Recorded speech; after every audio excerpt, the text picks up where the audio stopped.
3 years ago, during a late October storm, a woman named Elise was home alone when someone knocked on her front door.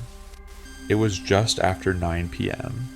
The wind had been rattling the windows for over an hour, and rain hit the siding in sharp sideways bursts.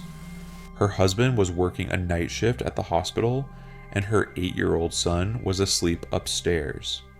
The house sat at the end of a quiet suburban cul-de-sac, the kind of place where nothing ever really happened. The knock came again, not aggressive, just urgent. Elise froze in the hallway. No one visited without texting first.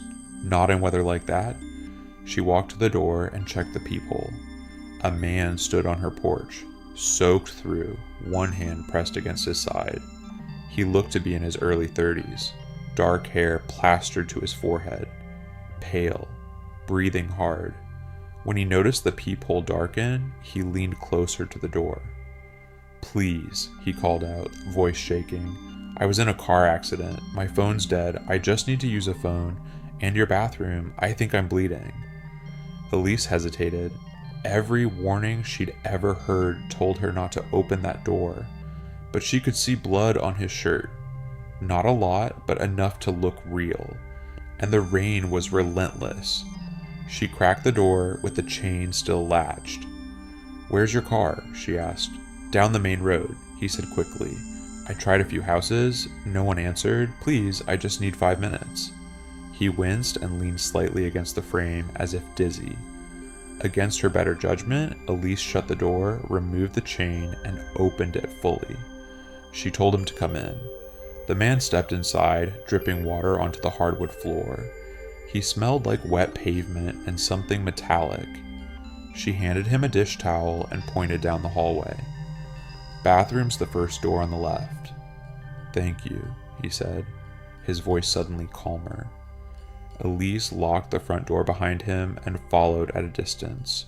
She didn't let him out of sight. He moved stiffly but steadily, no limp, no staggering. When he reached the bathroom, he paused and looked back at her. "Do you mind if I close the door?" She swallowed. "Keep it unlocked." He gave a small nod and stepped inside. The door shut. Elise stood in the hallway, heart pounding louder than the storm outside. She grabbed her phone and typed a quick message to her husband. "There's a stranger in the house. Says he was in an accident, using bathroom. Am I crazy?" The dots appeared almost immediately. "Call the police. Now." She felt foolish, dramatic. He was probably just a man who needed help. From inside the bathroom, she heard the sink running, then silence, then something else. Not the toilet flushing, not coughing. A soft dragging sound, like something being shifted across tile. "Elise," she whispered to herself. "Stop." She stepped closer to the door. "Are you okay in there?" A beat. "Yeah," he replied. His voice sounded different, quieter, controlled. "Just cleaning up." She noticed then that she didn't hear the sink anymore, and she hadn't heard the toilet at all. After another minute, the door opened. The man stepped out, his shirt noticeably less bloody. "Almost clean. I rinsed it," he explained when he saw her looking. "Didn't want to stain anything." He held the towel out to her. It was damp, but not red. She glanced past him into the bathroom. The floor was dry, the sink was dry. Too dry. "You said you were bleeding," she said carefully. "It stopped." He smiled. It didn't reach his eyes. "Can I use your phone now?" he asked. She nodded and handed it to him. He stared at the screen. "Do you know the number by heart?" she asked. "Yeah." He typed slowly, pressed the phone to his ear. Silence. Then he lowered it. "Straight to voicemail," he said. Elise reached for the phone. The call log was empty. "You didn't..." Before she could finish, headlights swept across the front windows as a car passed outside. The man flinched just for a second, but she saw it. He handed her phone back. "It's okay," he said. "I'll just go." He walked toward the front door without waiting for her to respond. She followed, pulse racing. He unlocked it quickly, like he'd already memorized the mechanism, and stepped out into the rain. "Thank you," he said over his shoulder. Then he disappeared into the darkness. Elise locked the door and bolted it. She stood there for a full minute, breathing. Then she went straight to the bathroom. Everything looked normal. Too normal. The cabinet under the sink was slightly open. She didn't remember opening it. Inside, the cleaning supplies had been shifted forward. That was all. She told herself she was overthinking. Her husband came home just before midnight.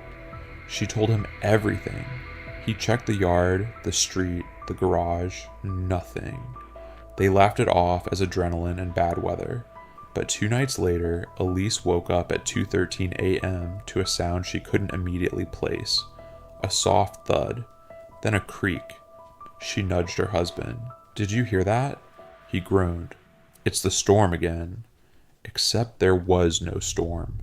The house was completely still. Then came the sound again. From above them, the attic. They both sat up. Another creak. Slow. Measured, like someone shifting their weight. Her husband grabbed a flashlight from the nightstand and climbed onto a chair beneath the attic hatch in the hallway.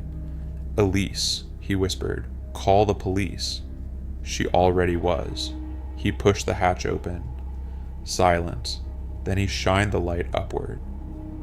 For a second, he didn't move. Then he slowly lowered the flashlight. His face had drained of color. "There's insulation disturbed," he said quietly. "And footprints."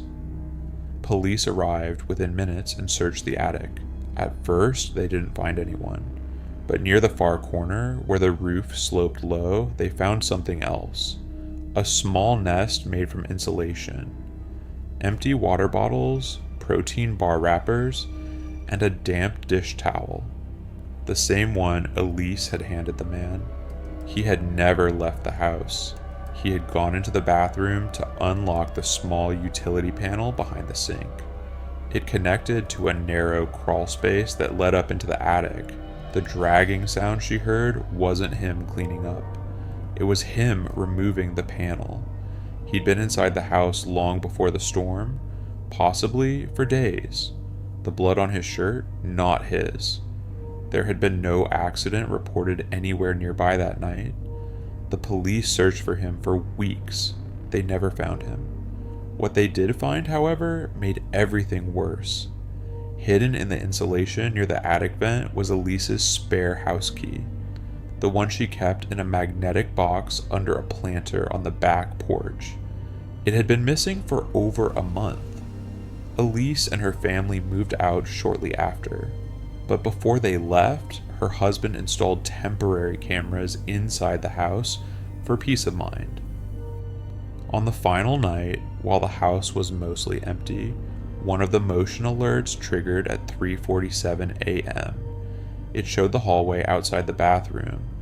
Nothing at first. Then the attic hatch slowly lowering from the inside. No one had been living there for a week. The footage cut off seconds later. The police couldn't explain it. The attic was empty when they searched again. No new footprints, no forced entry, just an open hatch.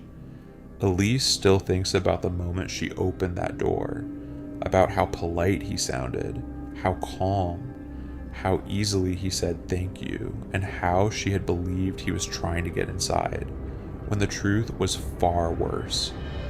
He already was. If you enjoyed this story, make sure to like and subscribe to the channel.